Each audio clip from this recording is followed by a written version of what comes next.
Looks like fall is, the wind and the rain are taking over, but fall is always beautiful. Hi guys, welcome back to CJ's Keto Kitchen. Tonight we're continuing our holiday recipe series, and tonight we are going to be preparing a side dish. So if you were asked to bring a side dish to a potluck or a dinner that you're going to, or also if you want to prepare it for your own Thanksgiving or Christmas dinner, this is going to be a very yummy option. And it has bacon in it. It is a bacon broccoli casserole. It's very easy to prepare and it's super delicious. So come along and let's get started. Okay, to begin our casserole, we are going to need a casserole dish. And this one is a 2.5 quart, and that's about the size that you're going to need. I have also sprayed this with some coconut oil spray. Whatever you use, your casserole needs to be greased. That's an important step. The next thing we are going to need is broccoli, and we're going to need 1 pound of broccoli, and I'm using florets. These were frozen, so I have cooked them and drained them well in my colander. If you want to use fresh, you can also do that, but it will need to be cooked and drained well. So we're going to put that into our casserole dish.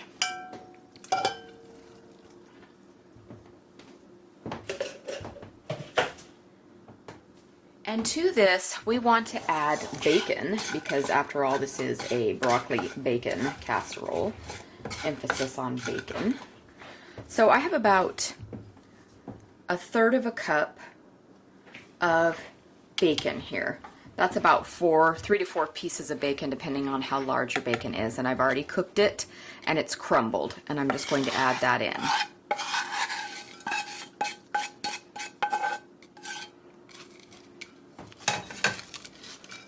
Just kind of get that in evenly. Then to our broccoli bacon mixture, we're going to need a few things. We're going to need cream cheese, about 4 ounces of cream cheese. And in this step, I'm going to use the Philadelphia brand chive cream cheese. I feel like this gives it a nice oniony flavor, a nice chivey flavor. You're welcome to use just plain cream cheese, but you're going to need 4 ounces. And this container is about 7 ounces, so I'm going to use most of it.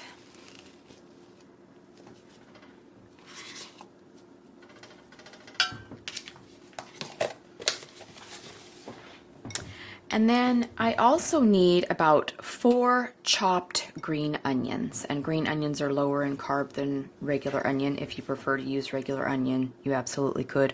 Or you could omit the onion and omit the chive cream cheese if you don't like anything that's oniony. But 4 chopped green onions are going in. I'm going to add my seasoning at this point. So I'm going to put in a little bit of 21 seasoning salute.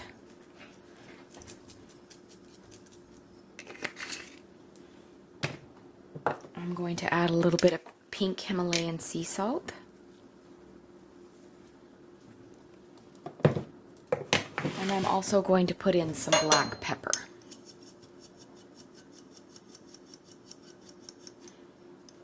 Now I'm going to stir this around and incorporate our cream cheese into our broccoli mixture. And my cream cheese has been sitting out, so if your cream cheese has not been sitting out, it would be a good idea if you softened it in the microwave so that it spreads easily into our broccoli and our bacon, because we want to get it nice and even.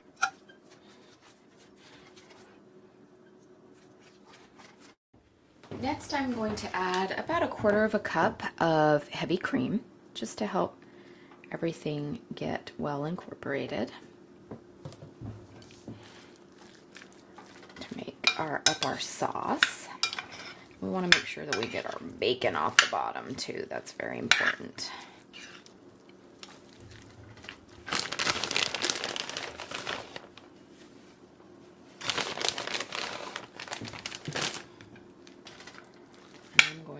stir that all in. Make sure everything is as even as possible. I'm gonna add just a touch more cheese because I'm cheesy, very cheesy. Okay. So this casserole is going to go into a 350-degree oven for about a half hour. And then after that, we are going to put a keto breadcrumb topping on this. So let's get this cooked and we'll come back to do our breadcrumbs on top.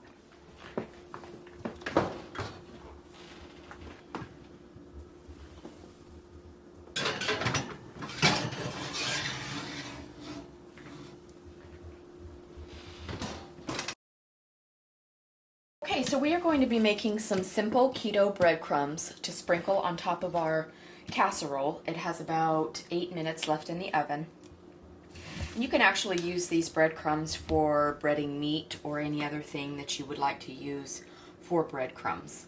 So what I have done is I have taken about a half a package of pork rinds, and you can use any kind that you want. It's a pretty common nowadays for some of the seasoned pork rinds to have MSG in them, so just watch your ingredients.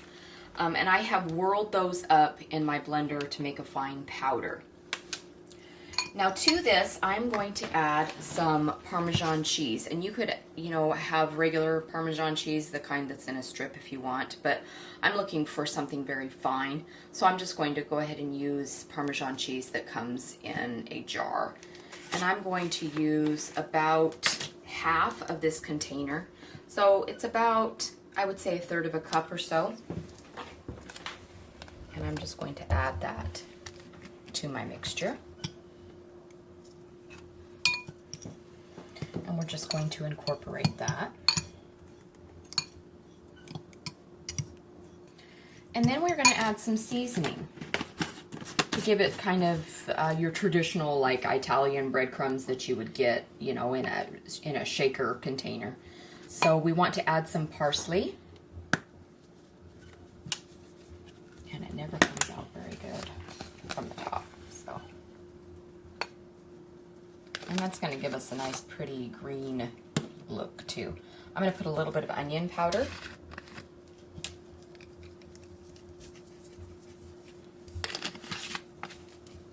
A little bit of garlic powder.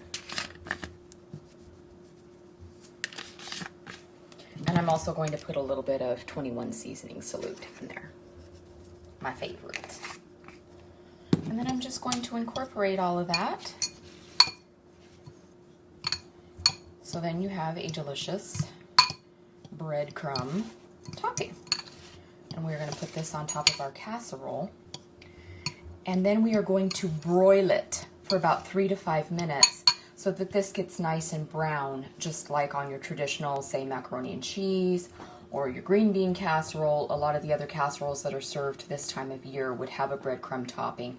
So that's what we're doing with this as well. And if you decided to make a faux mac and cheese or any other type of casserole that you would want a breadcrumb topping for, this is an ideal recipe.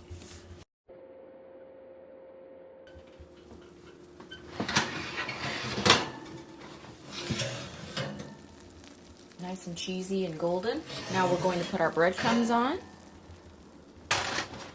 I am going to set my oven to broil because we're going to bake the topping on.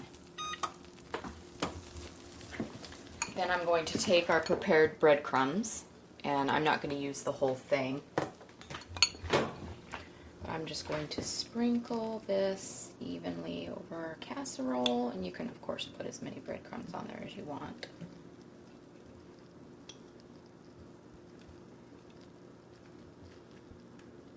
And like I said when we were preparing these, this works great for breading things like chicken or fish, or putting in meatloaf, or any other reason that you would use breadcrumbs. Okay, now we're going to put this back in the oven, and we're going to watch it, but it usually takes about 3 minutes for these to get all toasted and golden. So it's going back in our oven on broil, and you want to keep an eye on it.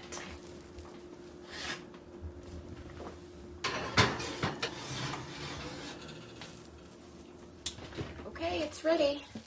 So you can see that our breadcrumbs have gotten nicely browned and toasted, and all of our cheese has melted along the side of the casserole. So it looks super delicious. So we're going to get this out and we're going to let it sit for about 5 to 10 minutes just so that everything sets up and that our cheese sauce has a chance to get all nice and thick.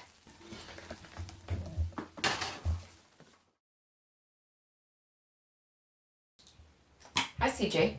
Hi. So tonight you get to eat a side dish. Yeah. A holiday side dish. That's not sweet. Yes, this is the first not so It is savory. So this is a bacon broccoli casserole.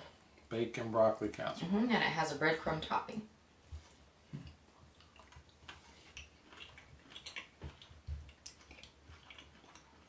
It's crunchy. And it's good. I wouldn't know that that wasn't bread on the top of it. I think it's definitely something non-ketogenic people would enjoy. Yeah, people will like this. Everybody will like this, not just people doing keto. Everybody will like this. It's got a good combination of the cheese and bacon and... So hopefully if you bring it, you get to have some. Maybe you should go through the line first. That's true. This may be gone. Good job. I think it's a winner. I know our family's going to like it. Good. Bye-bye. Bye. Thanks for joining us again tonight, you guys. We hope that you enjoyed this casserole, and I'm sure you'll be asked to bring it back next year. Please consider subscribing. We have one more recipe left in our holiday series, and we do not want you to miss out.